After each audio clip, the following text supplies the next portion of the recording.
हाँ भाई, आज बात करेंगे आपके बोहर द्वारा हाइड्रोजन स्पेक्ट्रम, हाइड्रोजन के रेखीय स्पेक्ट्रम की व्याख्या। बोहर हाइड्रोजन के रेखीय स्पेक्ट्रम की व्याख्या करता है।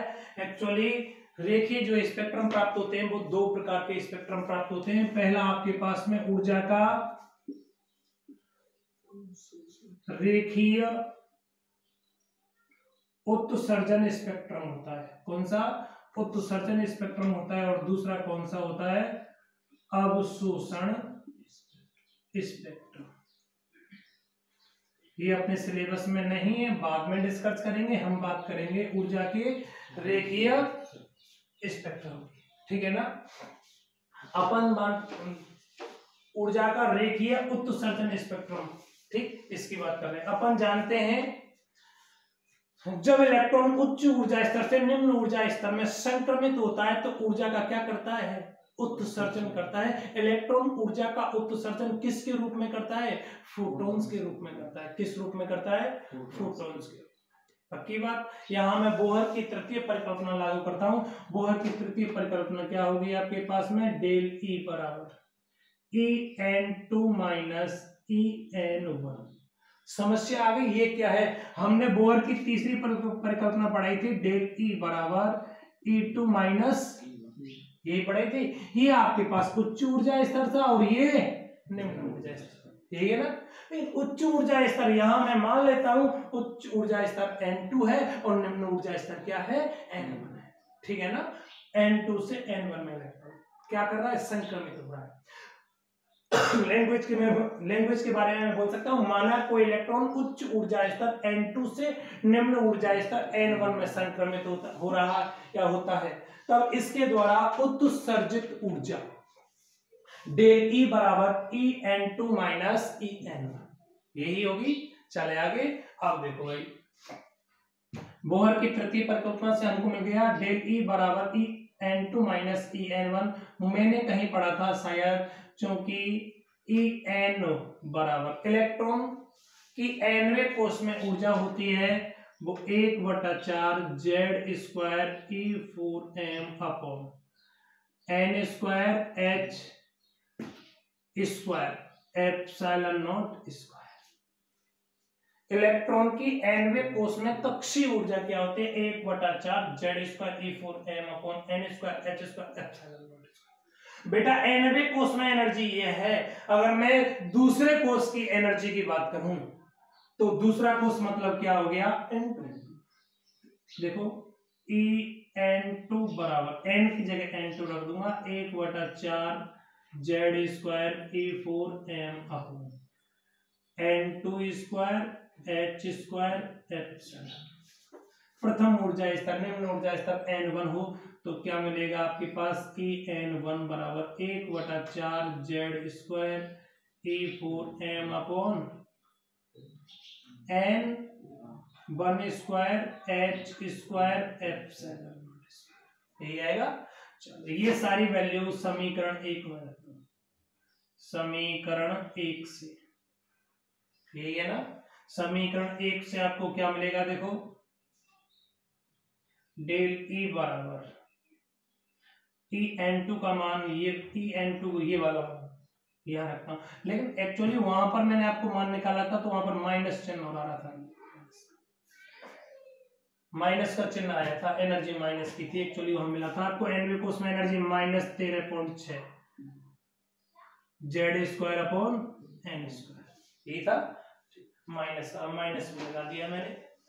चलो भाई आप देखो ये वाला मान उठाकर यहाँ रखता हूं N2 का, minus 1/4 Z square E4m upon N2 square H square epsilon not, है ना। माइनस चिन्ह ये आ गया। En1 का मान कितना है? ये वाला मान है, ये रखूंगा तो माइनस माइनस प्लस हो जाएगा। चलो भाई आपको मान क्या मिलेगा? Z square E4m upon N1 square H square epsilon. कुछ कॉमन आ रहा है क्या?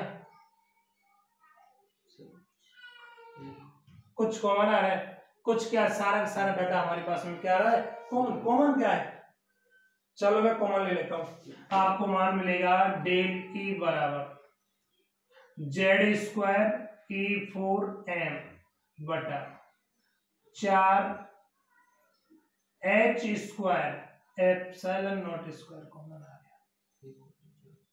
1/4 एक ही बात है, 4 ले दो बेटा, ये कॉमन यहां आएगा। ठीक, कोई समस्या? इसको मैं अलग से लिख देता हूं इधर 1/4। ठीक है ना। आप देखो पूरा पूरा मैंने कॉमन लिया तो यहाँ क्या बचेगा, -1/n2 square plus 1/n1 square. Bohr की तृतीय परिकल्पना में देखा था कि इलेक्ट्रॉन जो ऊर्जा का उत्सर्जन या अवशोषण कर रहा है वो फोटॉन्स के रूप में कर रहा है। ई बराबर क्या होता है, एच होता है। और न्यू बराबर क्या होता है, न्यू बराबर c अपॉन लेमड़ा। तो डेल ई बराबर आपको क्या आ गया, एच सी अपॉन लेमड़ा, यही है ना। अब देखो ये वाला मान उठाकर यहां रखता हूं मैं, एच सी अपॉन लेमड़ा बराबर 1/4 जेड स्क्वायर ई 4m बटा H square epsilon naught square, यही आ रहा है ना। देखो क्या मान मिलेगा, 1/n1 स्क्वायर माइनस 1/n2 आएगा नहीं आएगा, कोई समस्या? चले भाई इधर देखो, ये प्लस का था, ये माइनस का था, आ गया प्लस वाला पहले लिख दिया, माइनस वाला। हाइड्रोजन मैं यहां से बोल दूं, हाइड्रोजन परमाणु के लिए, हाइड्रोजन परमाणु के लिए, हाइड्रोजन परमाणु के लिए आपको जेड का मान कितना होगा, हाइड्रोजन परमाणु का मान कितना होता है, सही है। चले आगे, ठीक। चलो देखो जेड की जगह 1 रखता हूं। एक्चुअली बोहर द्वारा रेखीय स्पेक्ट्रम की व्याख्या करने के लिए जो आपको पास श्रेणी प्राप्त हो रही है, उन श्रेणी की आप क्या ज्ञात कर रहे हैं, तरंग दैर्ध्य ज्ञात कर रहे हैं। ठीक है ना। चलो मतलब आपको क्या चाहिए, लैम्डा का मान चाहिए। ऐसा करो एच सी को नीचे भेज दो, यहां से यहां आएगा तो क्या मिलेगा, देखो 1 अपॉन लैम्डा बराबर एच सी, नीचे यहां आएगा एच स्क्वायर पहले से था, एच और आ जाएगा, क्या हो जाएगा 1/4 जेड स्क्वायर ई 4m अपॉन जेड की जगह कितना आ गया 1, है ना। चलो एच यहां आएगा, क्या हो जाएगा एच स्क्वायर और H cube epsilon naught square into 1/n1 square minus 1/n, है ना। ये क्या है, ई इलेक्ट्रॉन का आवेश, यही है ना। इलेक्ट्रॉन का आवेश क्या है आपका, फिक्स है, ई का मान फिक्स, एम इलेक्ट्रॉन का द्रव्यमान फिक्स, एच प्रांत स्थिरांक फिक्स है, एप्सिलॉन नॉट निर्वात की विद्युतशीलता फिक्स हो गई, सी प्रकाश का वेग फिक्स, पूरा फिक्स फिक्स फिक्स, सारी वैल्यू पुट करूंगा तो मुझे क्या मिलेगा, फिक्स ऐसे मिलेगा कुछ। इसका मतलब यहां मैं बोल दूं ये कोई नियतांक मिलेगा, इस नियतांक को अपन बोल देते हैं ऋण वर्ग नियतांक। और ऋण वर्ग नियतांक क्या होता है आपके पास, कैपिटल आर होता है। कैपिटल आर क्या रख दूं मैं, वो 1/4 E4m upon H cube epsilon naught square into. Actually ये सारी वैल्यू अपन सॉल्व करेंगे तो आपको मान मिलता है 1.097 इंटू 10⁻⁷ मीटर इनवर्स। ठीक है ना। ये सारी वैल्यू रखेंगे। इलेक्ट्रॉन का आवेश 1.6 इंटू 10⁻⁻19 कूलम। एम इलेक्ट्रॉन का द्रव्यमान 9.1 गुणा 10⁻31 kilogram. H 6.62 into 10⁻34 joule. Into second 8.85 into 10⁻⁻12 coulomb square upon newton metre square. C प्रकाश का वेग 3 × 10⁸ मीटर पर सेकंड। ये सारी वैल्यू पुट करूंगा, ये मान मिलेगा आपको। चलो भाई आप सॉल्व करेंगे तो 1/λ बराबर 1/4। इस पूरी की जगह क्या लिख दूं मैं, क्या लिख दूं, 1/n1² माइनस 1/n2 है, जो कि हाइड्रोजन के उत्सर्जन या अवशोषण स्पेक्ट्रम में उत्सर्जित या अवशोषित तरंग की तरंगदैर्घ्य होगी। यार ये 1/λ का मान आया है, लैम्बडा क्या है, कोई तरंगदैर्घ्य है, लैम्बडा क्या है, तरंगदैर्घ्य है। मैं वापस बात करूंगा, इलेक्ट्रॉन निम्न ऊर्जा स्तर से उच्च में जाए तो ऊर्जा का उत्सर्जन, सॉरी क्या करेगा, अवशोषण। उच्च से निम्न में आएगा तो ऊर्जा का उत्सर्जन। इलेक्ट्रॉन ऊर्जा का उत्सर्जन या अवशोषण किस रूप में करता है, फोटॉन्स के रूप में। फोटोन तरंगें होती हैं, प्रकाश तरंगें। जो प्रकाश तरंगें हैं उन तरंगों की तरंगदैर्घ्य ज्ञात करनी है। तरंगदैर्घ्य ज्ञात करने के लिए कौन सा फॉर्मूला वैलिड रहेगा, ये रहेगा। कोई समस्या, चले आगे। ठीक, एक चीज हो गई। एक अपन के पास एक नियतांक होता है, ये ऋणवर्ग नियतांक आर। ऋणवर्ग नियतांक आर का मान कितना होता है आपके पास में, इतना होता है। ठीक, अगर इसको मैं दूसरे फॉर्म में लिख दूं, 1/r के रूप में देखना चाहूं तो 1/r का मान आपके पास में होता है 912 एंगस्ट्रॉम। 1/r का मतलब क्या होगा, एक में भाग लगा दो, इसका भाग किसका है, 1.097 इंटू 10⁻⁻7। एक्चुअली ये मान किस में आएगा, मीटर में आएगा, लेकिन आपको एंगस्ट्रॉम में बदलना है। ये एंगस्ट्रॉम आ गया ना, एंगस्ट्रॉम में बदलना है तो आप 10⁻⁻10 का गुणा कर दो। आप देखो ये कट जाएंगे, यहां कितना बचेगा, 10⁻⁻, ये तो रहा है -3, यहां आएगा वो 3, ये पॉइंट हट जाएंगे, 1 2 3। आपके पास में जो सॉल्व करोगे वो मान कितना मिलेगा, 912 एंगस्ट्रॉम। सीधे सीधे डायरेक्ट याद रखना। ठीक, 1/r का मान कितना होता है, 912 एंगस्ट्रॉम। ठीक है ना। आप क्या करेंगे, 1/r का मान यहाँ रखेंगे, फिर उस मान को सॉल्व करेंगे तो कितना आएगा, 900। चलो हम बात कर रहे थे बोहर जो ऊर्जा के स्पेक्ट्रम, ऊर्जा के रेखीय स्पेक्ट्रम की व्याख्या कर रहा है, वो व्याख्या कैसे करता है, चलो उसके बारे में भी डिस्कस करते हैं। ठीक, चलो देखते हैं। अब इससे पहले हम ये चीज जान चुके हैं, जब इलेक्ट्रॉन उच्च ऊर्जा स्तर से निम्न ऊर्जा स्तर में संक्रमित होता है तो ऊर्जा का क्या करेगा, उत्सर्जन करेगा। ठीक, निम्न से उच्च में जाएगा तो ऊर्जा का अवशोषण करेगा, और उच्च से निम्न में आएगा तो ऊर्जा का उत्सर्जन करेगा।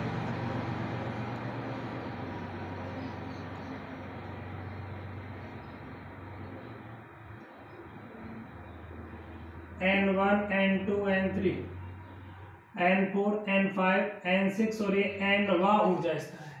ठीक, इलेक्ट्रॉन हम कौन से उच्च ऊर्जा स्तर से निम्न ऊर्जा स्तर में आ रहा है, तो ऊर्जा का कौन सा स्पेक्ट्रम प्राप्त होगा आपके पास में, उत्सर्जन स्पेक्ट्रम प्राप्त होगा। अपन उत्सर्जन स्पेक्ट्रम की बात करेंगे। उत्सर्जन स्पेक्ट्रम यही है ना। चलो, उच्च ऊर्जा स्तर में मतलब दूसरे ऊर्जा स्तर से प्रथम में आ सकता है, या तीसरे से प्रथम में आ सकता है, या चौथे से पांचवे से, छठवें से, या nवें ऊर्जा स्तर से यहां आ सकता है ना। यहां उच्च ऊर्जा स्तर N2 का मान क्या है, या तो 2 हो सकता है, या 3 हो सकता है, या 4 हो सकता है, या 5 हो सकता है, कुछ भी हो सकता है। उच्च निम्न ऊर्जा स्तर का मान कितना है, N1 का मान ई है ना। हो सकता है इस ऊर्जा स्तर में ना आके इसमें आता, यहां इस प्रकार से आता,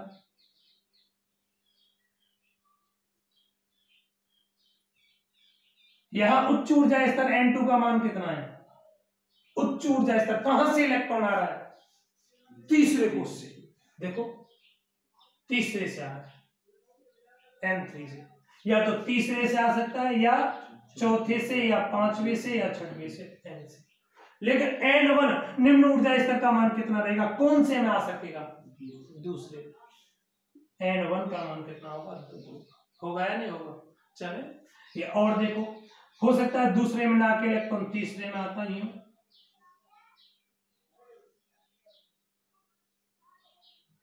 ये तीसरे में आ रहा है, तो यहां N2 का मान कितना है, 4 5 6 कुछ। N1 का मान कितना है,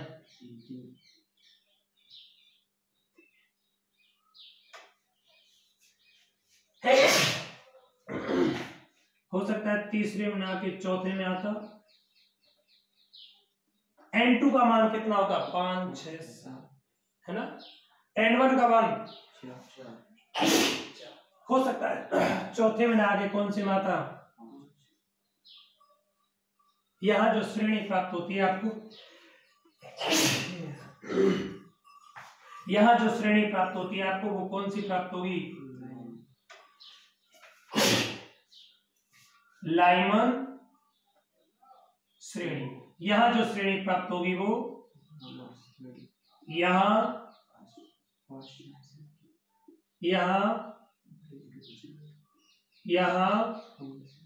और भी होती है हैम्फ्री, ठीक है ना, ठीक है ना, कोई समस्या। पहले आपको कंटिन्यू याद रखनी है, लाइमन, बामर, पास्चन, बेकेट, फुंड, हैम्फ्री।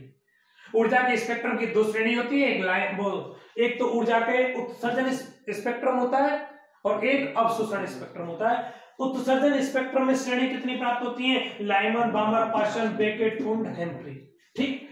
अवशोषण स्पेक्ट्रम में कितनी श्रेणी प्राप्त होती है आपके पास में, पृथ्वी पर केवल एक प्राप्त होती है, लाइमन वाली, और सूर्य पर कितनी प्राप्त होती है, 2 प्राप्त होती है, बामर और पास्चन, जिनके बारे में हम अलग वीडियो में बात करेंगे, ठीक। चलो यहां हम बात कर रहे थे ऊर्जा का कौन सा है, उत्सर्जन स्पेक्ट्रम, मतलब इलेक्ट्रॉन उच्च से कहां आ रहा है, निम्न में। जब इलेक्ट्रॉन उच्च ऊर्जा स्तर से निम्न में आएगा तो ऊर्जा का क्या करेगा, उत्सर्जन करेगा। ऊर्जा का उत्सर्जन हो रहा है तो उत्सर्जन स्पेक्ट्रम मिल गया। उत्सर्जन स्पेक्ट्रम हाइड्रोजन परमाणु के लिए कितने संभव है, 1 2 3 4 5 6 संभव। आपने 11th क्लास में भी पढ़ा होगा, लेकिन वहां हैम्फ्री नहीं पढ़ा होगा, बस यही बात हो रही है। मेरे तो समझ नहीं आ रहा है, एक बार अगेन बात कीजिएगा आप लाइमन श्रेणी के लिए। लाइमन श्रेणी के लिए, लाइमन श्रेणी के लिए निम्न ऊर्जा स्तर का मान कितना है, निम्न ऊर्जा स्तर का मान कितना है, निम्न ऊर्जा स्तर N1 का मान कितना है, उच्च ऊर्जा स्तर N2 का मान कितना है, 2 3 4 5 कुछ भी है ना। तो श्रेणी कौन सी प्राप्त हो रही है, है ना। जब बात देखिएगा, अगर निम्न ऊर्जा स्तर आपका पहला है तो उच्च ऊर्जा स्तर पहले से ज्यादा ही होगा, दूसरा तीसरा चौथा, है ना।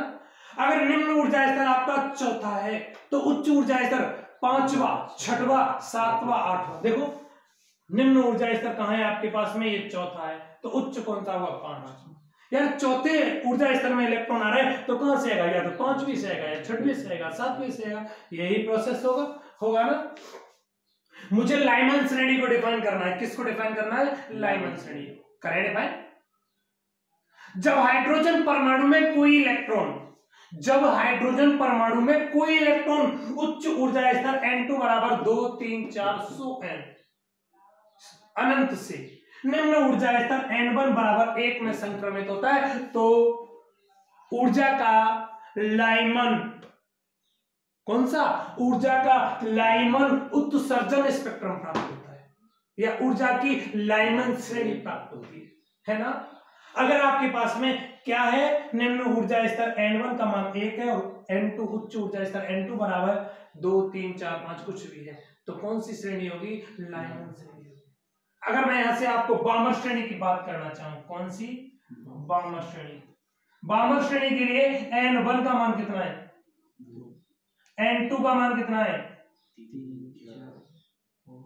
होगा, डिफाइन करें। जब हाइड्रोजन परमाणु में कोई इलेक्ट्रॉन उच्च ऊर्जा स्तर कितना है, N2 बराबर 3 4 5 6 100 से, है ना। निम्न ऊर्जा स्तर N1 बराबर 2 में संक्रमित होता है, तो ऊर्जा की कौन सी श्रेणी प्राप्त होगी आपको, बामर श्रेणी प्राप्त होगी। कौन सी, बामर श्रेणी होगी ना। चलो, और ये भाई ये श्रेणी तो प्राप्त हो रही है, इन श्रेणियों को तो अपन यहीं से डिफाइन करते हैं। ब्रैकेट श्रेणी को डिफाइन करना है मुझे, ब्रैकेट ये रहे, निम्न ऊर्जा स्तर का मान 4 है, उच्च का 5 6 7। जब हाइड्रोजन परमाणु में कोई इलेक्ट्रॉन उच्च ऊर्जा स्तर 5 6 7 8 100 से निम्न ऊर्जा स्तर N1 बराबर 4 में संक्रमित होता है, तो श्रेणी कौन सी प्राप्त होगी, ब्रैकेट होगी ना। अगर आपको किसको प्राप्त करवाता है, वो पाश्चन श्रेणी की बात करता है। तो जब हाइड्रोजन परमाणु में कोई इलेक्ट्रॉन उच्च ऊर्जा स्तर N2 बराबर कितना है, 4 5 6 7 8 100 से निम्न ऊर्जा स्तर N1 बराबर 3 में संक्रमित होता है, तो प्राप्त श्रेणी कौन सी होगी, पाश्चन। लाइमन, बामर, पाश्चन, ब्रैकेट, फुंड, हेम्फ्री, आप किसी भी श्रेणी को डिफाइन कर सकते हैं ना। प्रॉब्लम आती है, आपको ये डायग्राम वहां पर बनाना पड़ेगा बोर्ड में। अरे नहीं बनाना यार, डायरेक्ट याद रखो, लाइमन, बामर, पाश्चन, ब्रैकेट, फुंड, हेम्फ्री, कंटिन्यू याद रख लो। Lyman, बामर, पाश्चन, bracket, फुंड, Humphrey. लाइमन पहली श्रेणी है तो N1 का मान 1 हो गया, बामर दूसरी है तो N1 का मान कितना हो गया, 2। पाश्चन के लिए N1 का मान कितना होगा, 3, क्योंकि पाश्चन तीसरे नंबर का है। लाइमन, बामर, पाश्चन, ब्रैकेट, फुंड, हेम्फ्री, यही है ना। आपको फुंड श्रेणी की बात करनी है। लाइमन, बामर, पाश्चन, ब्रैकेट, फुंड कौन से स्थान पर है, फुंड 5वें स्थान पर है। निम्न ऊर्जा स्तर कौन सा होगा, 5। तो उच्च ऊर्जा स्तर कौन सा होगा, 6 7 8 100 होंगे ना। अगर वो बात करना चाहे कि बामर श्रेणी, आप देखो लाइमन, बामर, बामर कौन से स्थान पर है, दूसरे स्थान पर। N1 का मान कितना हो जाएगा, 2 हो जाएगा, होगा या नहीं होगा। उच्च ऊर्जा स्तर का मान कितना होगा, 3 4 5 6, कोई सा भी हो सकता है, कोई सा भी हो सकता है ना। आप इसी प्रकार इन श्रेणियों को क्या कर लेंगे, डिफाइन कर लेंगे, कोई समस्या। चले आगे, प्रॉब्लम आती है कि भाई हमको लाइमन श्रेणी प्राप्त हो रही है, बामर श्रेणी प्राप्त होती है, पाश्चन, ब्रैकेट, फुंड कोई सी भी श्रेणी प्राप्त हो रही है, उस श्रेणी की तरंग दैर्घ्य कितनी है। लाइमन श्रेणी के लिए निम्न ऊर्जा स्तर ये रहा, उच्च ऊर्जा स्तर, वो इसके तरंग दैर्घ्य की बात कर रहा है। तो तरंग दैर्घ्य आपके पास में फॉर्मूला क्या आएगा, देखो 1/λ बराबर R into 1/N1² minus 1/N2 आएगा, नहीं आएगा। R का मान क्या है आपका, फिक्स है। N1 का मान लाइमन श्रेणी के लिए फिक्स है क्या, लाइमन श्रेणी के लिए N1 का मान फिक्स है क्या, अरे यार फिक्स है, कहां है, निम्न ऊर्जा स्तर N1 का मान 1 है, लाइमन श्रेणी के लिए N1 का मान 1 रख दिया, 1/λ बराबर R इंटू क्या आएगा, 1/1 का स्क्वायर माइनस 1/N2 का स्क्वायर। N2 का मान फिक्स नहीं है यार, 2 3 4 5 6 7 8 अनंत कुछ भी मान संभव है या नहीं, मान रखेंगे अपन, जैसे यहां मान रखेंगे सॉल्व करेंगे, बोलो कोई समस्या। लाइमन श्रेणी में उत्सर्जित तरंग की तरंग दैर्घ्य याद करने के लिए फॉर्मूला ये रहेगा, नहीं साहब हमें तो बामर श्रेणी में उत्सर्जित तरंग की तरंग दैर्घ्य याद करने के लिए सूत्र निकालना है। कौन सी श्रेणी के लिए, बामर के लिए। तो देखो फॉर्मूला क्या होता है आपके पास, फॉर्मूला तो ये रहा, 1/λ बराबर R इंटू ये। बामर श्रेणी के लिए N1 का मान कितना रह जाएगा, 2 हो जाएगा। आपको फॉर्मूला आएगा 1/λ, ये कौन सा हो गया, बामर हो गया, और ये कौन सा होगा, लैम्डा, लाइमन हो गया। इसको लैम्डा L से भी डिनोट कर सकते हैं, इसको लैम्डा B से डिनोट कर दो, B for बामर, L for Lyman. चले आगे, चलो 1/λ बराबर क्या मान मिलेगा, R ऋणवर्ग नियतांक HT जाएगा 1/, क्या है, N1 का स्क्वायर। N1 का मान कितना है यहाँ पर, 2 है, 2 का स्क्वायर माइनस 1/n2 का स्क्वायर। फॉर्मूला ये रहेगा या नहीं रहेगा? बोलो कोई समस्या है? बामर श्रेणी के लिए सूत्र आ गया, इसके लिए सूत्र आ गया। अगर वो पार्शियल श्रेणी के लिए सूत्र पूछना चाहे तो इसमें क्या चेंज होगा? n1। पार्शियल के लिए n1 का मान या 2 की जगह कितना आ जाएगा? 3 आ जाएगा। फॉर्मूला ये रहेगा नहीं रहेगा? लाइमन, बामर, पार्शियल, ब्रैकेट श्रेणी की बात करें तो, फुंड की बात करें तो, हेम्प्ली की बात करें तो वही मान चेंज होंगे। इसके अलावा सारा डाटा नियत रहेगा या नहीं रहेगा? चले आगे चले। लेकिन आपका न्यूमेरिकल ऐसे नहीं आएगा। न्यूमेरिकल तो खून खराबा कर ही देगा। चलो न्यूमेरिकल कैसे आएगा देखते हैं। देखो न्यूमेरिकल ऐसे आएगा भाई, वो बोलेगा लाइमन श्रेणी की तीसरी रेखा की तरंग दैर्घ्य याद करो। लिख देता हूं, लाइमन श्रेणी की तीसरी रेखा की तरंग दैर्घ्य ज्ञात करो। लाइमन श्रेणी के लिए तीसरी रेखा की तरंग दैर्घ्य ज्ञात करो। सॉल्यूशन। लाइमन श्रेणी के लिए n1 का मान कितना आएगा? 1। n2 का मान कितना आएगा? 3। n2 का मान कितना आएगा? 3 नहीं आएगा यार। आप देखो तीसरी 1 2 3 3 कहां से आ रहा है? ये 1 2 3 यहां से आ रहा है। ये कौन सा ऊर्जा स्तर है? चौथा ऊर्जा स्तर है। कौन सा है? n2 का मान कितना आएगा? फॉर्मूला क्या होता है? 1/λ बराबर 1/, लाइमन के लिए फॉर्मूला ये होता है, ये ना 1/1 का स्क्वायर, या ऐसे रख दो 1 r एज इट इज आ गया 1/n1 square minus 1/n2 square. r as it is 1/n1 का मान 1 का स्क्वायर माइनस 1/4 का स्क्वायर। आपको मान मिलेगा 1/λ बराबर r into 1 minus 1/16 r into LCM 16 कितना आएगा? 16 माइनस ये आएगा 1/λ का मान कितना आ गया? 15/16। बेटा 1/λ का मान है। आपको क्या चाहिए? लैम्बडा चाहिए, तरंग दैर्घ्य चाहिए। क्या चाहिए? तरंग दैर्घ्य चाहिए। चलो तरंग दैर्घ्य निकालते हैं। तो लैम्बडा का मान चाहिए, उल्टा कर दो, क्या आएगा? 16/15 इंटू 1/,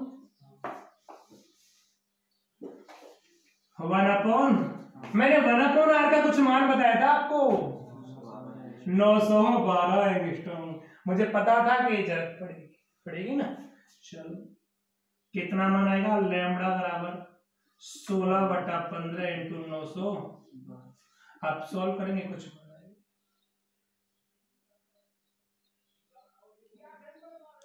सॉल्व करके देखो। 3 से 5 बार काट दो, 3 किया 9, 3 14 आएगा नहीं आएगा? काट दो इसको, कितना मान मिलेगा? 5 से 5 6 30 0 60.8। आपको मान मिलेगा 60.8 गुणा 16 एंगस्ट्रॉम। किसमें मान मिलेगा? 912 एंगस्ट्रॉम था, एंगस्ट्रॉम में मान मिलेगा या नहीं मिलेगा? कोई दिक्कत? क्वेश्चन हो जाएगा। वो ऐसे बोले लाइमन श्रेणी की छठवीं रेखा की तरंग दैर्घ्य याद करो। अभी तो चौथी की बोला, तीसरी की बोला था, अब वो छठवीं रेखा की तरंग दैर्घ्य बोले तो n1 का मान कितना आएगा? 1 रहेगा। लेकिन छठवीं रेखा के लिए n2 का मान 7। 6 + 1 7। मजा नहीं आया? वो ऐसे बोलेगा बामर श्रेणी की चौथी रेखा की तरंग दैर्घ्य याद करो। बामर श्रेणी की चौथी रेखा, बामर श्रेणी, बामर के लिए n1 का मान कितना हो गया? वो चौथी रेखा की बात कर रहा है। n2 का मान 4 + 2 = 6। चौथी रेखा देखो इसके अंदर बामर श्रेणी की, बामर ये रहा 1 2 3 4। 4 कहां से आ रहा है? छठवीं से आ रहा है। कहां से आ रहा है? छठवीं से आ रहा है ना। बोलो कोई समस्या? आराम से ये मान रखेंगे, उस फॉर्मूले में वैल्यू पुट करेंगे। और यार ऐसे पूछे पाश्चन श्रेणी की तीसरी रेखा की तरंग दैर्घ्य, पाश्चन के लिए n1 का मान कितना होगा? 3। N2 का मान 3 + 3 बराबर कितना आएगा 6 आएगा। देख लो क्वेश्चन के लिए तीसरी छठवें से आ रही है, आराम से कैलकुलेट हो जाएगा, कोई प्रॉब्लम है? अरे प्रॉब्लम है यार, क्वेश्चन ऐसे नहीं आएगा, क्वेश्चन तो यूं आएगा, हाइड्रोजन परमाणु के उत्सर्जन स्पेक्ट्रम में लाइमन श्रेणी की प्रथम रेखा की तरंग दैर्घ्य क्या होगी?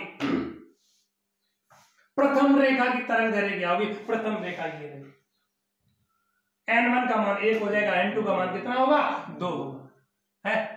वो ऐसे बोलेगा हाइड्रोजन परमाणु के लाइमन स्पेक्ट्रम में अधिकतम या न्यूनतम तरंग दैर्घ्य कितनी है, अधिकतम कितनी है ये भी बताओ, न्यूनतम कितनी है ये भी बताओ। या ऐसे बोलेगा हाइड्रोजन परमाणु के लाइमन स्पेक्ट्रम की तरंग दैर्घ्य परास कहां से कहां तक होती है, कहां से न्यूनतम कितनी है और अधिकतम कितनी है। देखो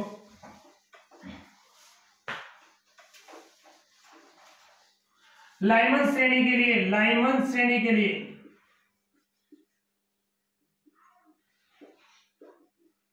आपके पास N1 का मान कितना आएगा, N1 आएगा, लेकिन एक तो वो न्यूनतम तरंग दैर्घ्य पूछ रहा है और एक अधिकतम पूछ रहा है, परास पूछ रहा है। तो N2 के मान क्या क्या संभव है?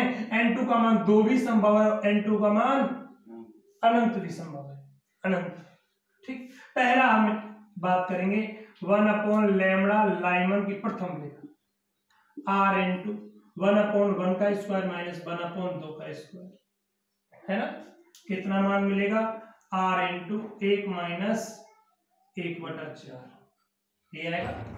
क्या मान मिलेगा 1/λ बराबर R × एलसीएम 4 आएगा, 4 - 1 3/4 R। बेटा लैम्बडा का मान कितना आया 4/3 × 1/r, 4/3 × 1/r का मान 912, 1/r काट दो इसको, 3 × 3 = 0 4 मल्टीप्लाई करो, 3 × 12 1216, लैम्बडा का मान कितना आ गया 1216। ये क्या है आपके पास में, लैम्बडा मैक्सिमम है, लाइमन श्रेणी की अधिकतम तरंग दैर्घ्य इतनी होगी, तो न्यूनतम कितनी होगी? चलो न्यूनतम के लिए देख लो 1/λ n बराबर R × 1/n 1 का स्क्वायर - 1/n2 का मान अब कितना रखना है, अनंत रख के देखो, n2 का मान अनंत रख दो, तो ये तो क्या हो जाएगा पूरा 0 हो जाएगा। आपको मान क्या मिलेगा 1/λ बराबर R, लैम्बडा बराबर 1/r, उल्टा कर दूंगा तो लैम्बडा का मान 1/r का मान 912 एंगस्ट्रॉम। मेरे तो समझ नहीं आया, ये मान ज्यादा है कि ये मान ज्यादा है? ये ज्यादा है और ये कम है, 912 ये कितना है 12 से 16, तो ये मैक्सिमम आ गया और ये क्या आ गया मिनिमम, आया नहीं आया है। लाइमन श्रेणी की जगह यहाँ बामर होती तो यहाँ 1 की जगह कितना आ जाता 2 आ जाता, खत्म होता है या नहीं होता? बोलो कोई समस्या? आज का लेक्चर खत्म। ठीक, थैंक यू।